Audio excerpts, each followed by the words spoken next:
जी अस्सलाम वालेकुम। लो जनाब, आज यकीन करो भी थोड़े वास्ते इतना कमाल का नुस्खा लैके आया कि सारी ज़िंदगी याद करो और इंशाल्लाह जनाब मेरी शेयर करोगे अगे और दूसरे भैन भरावां वास्ते लाजमी जड़ा ना बड़ा ही मकूल बड़ा ही सस्ता किचन दे विच दो तीन चीज़ां ते सारी ज़िंदगी का आराम। ठीक है जी। लो असी ना ਇਹ ਤਿੰਨ ਪਿਆਜ਼ ਲਏ ਨੇ, ਇਹ ਇੱਕ ਸੀਖ ਲਈ ਹੈ ਜਿਹੜਾ ਕੋਈ ਵੀ ਇੱਕ ਤੁਸੀਂ ਲੈ ਸਕਦੇ ਹੋ ਘਰ ਦੇ ਵਿੱਚ ਜੋ ਵੀ ਤੁਹਾਡੇ ਕੋਲ ਅਵੇਲੇਬਲ ਹੋਵੇ। ਤੇ ਇਹ ਸੀਖ ਹੈ ਉਹਦੇ ਉੱਤੇ ਨਾ ਅਸੀਂ ਤਿੰਨ ਪਿਆਜ਼ ਲਾ ਲਿਆ। ਇਹ ਤੁਹਾਨੂੰ ਛੋਟਾ ਜਿਹਾ ਨੁਕਸਾ ਬਣਾ ਲਿਆ, ਤੁਸੀਂ ਅਗਰ ਚਾਹੋ ਤੇ ਪੰਜ ਵੀ ਲੈ ਸਕਦੇ ਹੋ ਜਾਂ ਅਗਰ ਤੁਹਾਡੇ ਕੋਲ ਕਹਿ ਸਕਦੇ ਹੋ ਕਿ ਬਈ ਜਗ੍ਹਾ ਜ਼ਿਆਦਾ ਹੈ, घुटने ने या बाजू है या जनाब मेरी गर्दन है या सिर है, हत्ता कि सिर है अगर तो फिर तुसी पाँच प्याज भी लै सकते हो, 6 भी, या थोड़ा जिहा पहला बना लो उस तो बाद जनाब मेरी तुसी जड़ा ना अगली गल बात दी है। ठीक है, 3 प्याज ले ने, चुल्हा चला देता सी ਉਹਦੇ ਉੱਤੇ जनाब मेरी तुसी बिल्कुल लाइव देख रहे हो कि बई ਇਹ 3 प्याज जनाब मेरी असी साड़ लैने ने। ठीक है, जला लैने ने, यानी छिलके समेत ही असी रखे ने ताकि जनाब मेरे नालों नाल सड़ते जान दे।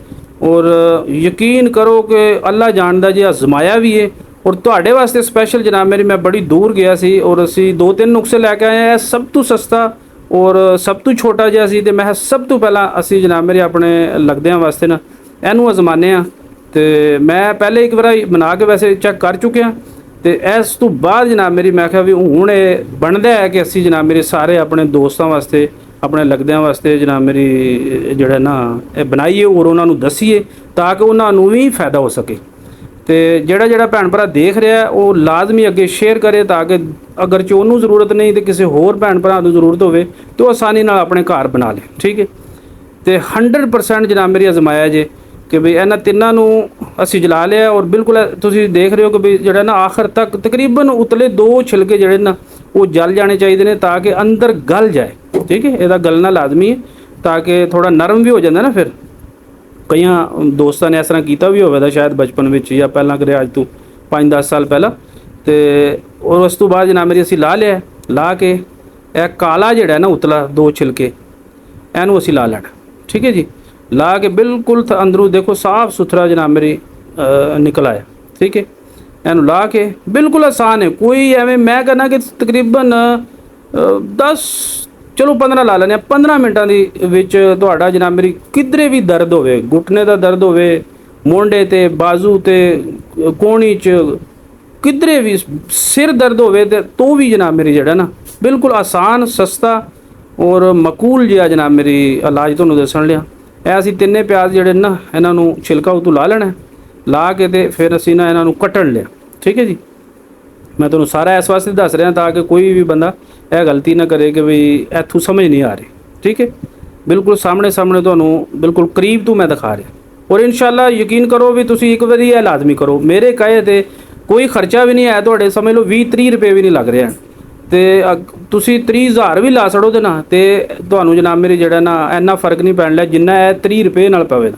ਠੀਕ ਹੈ ਜੀ, ਇਹ ਛੋਟਾ ਛੋਟਾ ਕਰ ਲਿਆ ਅਸੀਂ, ਛੋਟੇ ਇੱਕ ਬਰਤਨ 'ਚ ਪਾ ਲਿਆ ਔਰ ਇਸ ਤੋਂ ਬਾਅਦ ਜਨਾਬ ਮੇਰੀ ਇਹਨੂੰ ਅਸੀਂ ਹੁਣ ਅਸੀਂ ਇਹ ਕੋਲੇ ਕੋਈ ਚੱਟੂ ਹੈ ਤੁਹਾਡੇ ਘਰ ਕੋਈ ਵੀ ਜ਼ਾਹਰ ਲੰਗਰੀ ਤੇ ਹੋਵੇ ਦੀ ਹਰ ਬੰਦੇ ਦੇ ਘਰ ਜਨਾਬ ਮੇਰੀ ਕੁੱਟਣ ਵਾਸਤੇ ਇਹ ਬਿਲਕੁਲ ਹੀ ਕੋਈ ਅਸੀਂ ਨਵੀਂ ਚੀਜ਼ ਤੇ ਹੈ ਹੀ ਕੋਈ ਨਹੀਂ ਕੋਈ ਕਿ ਜਿਹੜੀ ਕਿਸੇ ਕੋਲ ਲਿਆਉਣੀ ਪਵੇ ਜਾਂ ਜਨਾਬ ਮੇਰੀ ਨਾ ਲੱਭਦੀ ਹੋਵੇ, ਇਹ ਤੇ ਹਰ ਘਰ ਦੀ ਜ਼ਰੂਰਤ ਹੈ। ਠੀਕ ਹੈ, ਲੋ ਅਸੀਂ ਇਹਨੂੰ ਕੁੱਟਣ ਲਿਆ। ਠੀਕ ਹੈ ਜੀ, ਕੁੱਟ ਕੇ ਅਸੀਂ ਇਹਦੇ ਵਿੱਚੋਂ ਐਵੇਂ 2 ਮਿੰਟ ਦੇ ਵਿੱਚ ਜਨਾਬ ਮੇਰੀ ਇਹਨੇ ਗਲੇ ਅੱਗੇ ਹੀ ਬਿਲਕੁਲ ਬੜਾ ਕਮਾਲ ਦਾ ਤੇ ਅਸੀਂ ਇਹਨੂੰ ਕੱਢ ਕੇ ਤੇ ਅਸੀਂ ਪੌਣੇ ਵਿੱਚ ਪਾ ਲਿਆ। ਠੀਕ ਹੈ, ਕੋਈ ਵੀ ਘਰ ਦੇ ਵਿੱਚ ਤੁਹਾਡਾ ਕੱਪੜਾ ਹੋਵੇ ਕੋਈ ਜਨਾਬ ਮੇਰੀ ਸਾਫ਼ ਹੋਣਾ ਚਾਹੀਦਾ, ਹੋਰ ਕੋਈ ਜ਼ਰੂਰੀ ਨਹੀਂ ਹੈ ਕਿ ਵੀ ਫਲਾਣੇ ਕਲਰ ਦਾ ਹੋਣਾ ਚਾਹੀਦਾ ਜਾਂ ਫਲਾਣਾ ਹੀ ਹੋਣਾ ਚਾਹੀਦਾ, ਬਸ ਬਰੀਕ ਹੋਵੇ ਜਿਸ ਤਰ੍ਹਾਂ ਬੀਬੀਆਂ ਕੋਲ ਅਕਸਰ ਜਨਾਬ ਮੇਰੀ ਓੜਨੀ ਹੁੰਦੀ ਹੈ ਉਹ ਲੈ ਲੈਣੀ ਹੈ, ਪੌਣਾ ਕੋਈ ਬਰੀਕ ਜਿਹਾ ਉਹ ਲੈ ਲੈਣਾ, ਉਹਨੂੰ ਲੈ ਕੇ ਲੋ ਜਨਾਬ ਅਸੀਂ ਇਹਦੇ ਵਿੱਚ ਥੱਲੇ ਇੱਕ ਬਰਤਨ ਰੱਖ ਲਿਆ, ਬਰਤਨ ਦੇ ਵਿੱਚ ਅਸੀਂ ਜਨਾਬ ਮੇਰੀ ਕੁੱਟ ਕੇ ਬਿਲਕੁਲ ਐਵੇਂ ਦਰਦਰਾ ਜਿਹਾ ਕਰਨਾ ਹੈ। ਠੀਕ ਹੈ, ਕੋਈ ਐਡਾ ਉਹ ਨਹੀਂ ਕਿ ਬਰੀਕ ਕਰਨਾ ਹੈ ਔਰ ਬੜਾ ਐਡਾ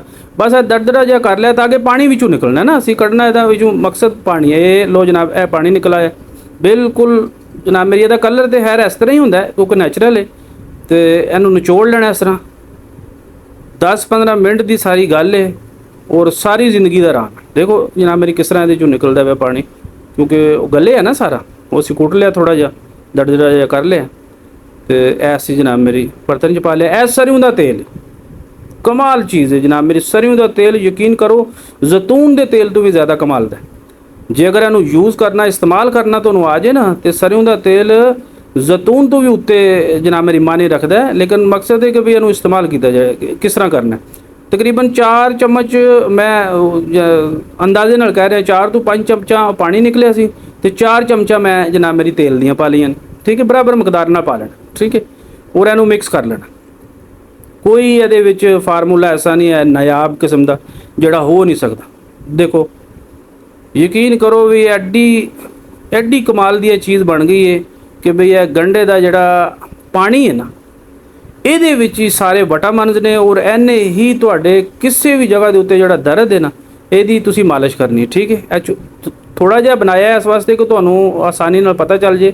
ਅਗਰ ਤੁਸੀਂ ਇੰਨਾ ਅਗਰ ਬਣਾ ਲਓ ਨਾ, ਤੇ ਫਿਰ ਤੁਸੀਂ ਕੋਈ ਵੀ ਜਗ੍ਹਾ ਜਿੱਥੇ ਦਰਦ ਕਰਦੀ ਹੈ ਨਾ, ਉੱਥੇ ਇਸ ਤਰੀਕੇ ਨਾਲ ਤੁਸੀਂ ਜਨਾਬ ਮੇਰੀ ਮਾਲਿਸ਼ ਕਰਨੀ। ਠੀਕ ਹੈ ਜੀ, ਤਕਰੀਬਨ 5 ਮਿੰਟ ਜਿਹੜਾ ਨਾ, ਮੇਰੇ ਵਾਸਤੇ 1 ਹਫ਼ਤਾ ਤੁਸੀਂ ਇਹ ਮਾਲਿਸ਼ ਕਰੋ ਇਨਸ਼ਾਅੱਲਾ। ਉਸ ਤੋਂ ਬਾਅਦ ਮੈਨੂੰ ਲਾਜ਼ਮੀ ਮੈਸੇਜ ਆਵੇਗਾ ਕਿ ਬਈ ਭਾਜੀ ਐਡਾ ਸਕੂਨ ਆਇਆ ਨਾ, ਐਡਾ ਮਜ਼ਾ ਆਇਆ ਕਿ ਅਸੀਂ ਇੰਨੀਆਂ ਦਵਾਈਆਂ ਵੀ ਖਾ ਛੜੀਆਂ ਨੇ ਤੇ ਇੰਨਾ ਆਰਾਮ ਨਹੀਂ ਆਇਆ। ਠੀਕ ਹੈ, ਇਹਨੂੰ ਤੁਸੀਂ 1 ਹਫ਼ਤਾ ਲਾਜ਼ਮੀ ਜਿਸ ਜਗ੍ਹਾ 'ਤੇ ਵੀ ਦਰਦ ਹੋਵੇ ਉੱਥੇ ਇਸ ਤਰ੍ਹਾਂ ਮਾਲਿਸ਼ ਕਰਨੀ ਹੈ। ਮਾਲਿਸ਼ ਕਰਕੇ ਹਲਕਾ ਜਿਹਾ ਉੱਤੇ ਨਾ ਕੱਪੜਾ ਬੰਨ੍ਹ ਲੈਣਾ।